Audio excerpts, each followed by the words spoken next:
इस शाम अरकम का दिल भारी था। कदम आगे बढ़ रहे थे, मगर सोचें पीछे रह गई थीं। किसी ने उसे तकलीफ दी थी, और वो बात उसके दिल से उतर ही नहीं रही थी। लालटेन की रोशनी जैसे उसके जज्बात महसूस कर रही हो, धीमी होने लगी। फिर एक नरमी भरा एहसास उसके पास आया। जब दिल बोझल हो तो रोशनी भी कम हो जाती है। अरकम ने आंखें बंद की।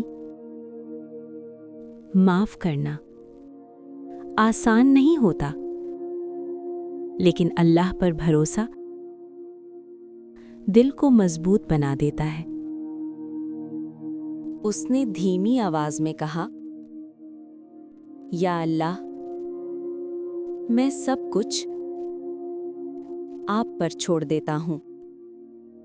और उसी लम्हे लालटेन की रोशनी फिर से चमक, क्योंकि तवक्कुल अंधेरों को मिटा देता है। जो माफ करता है और अल्लाह पर भरोसा रखता है, उसका दिल कभी तन्हा नहीं होता।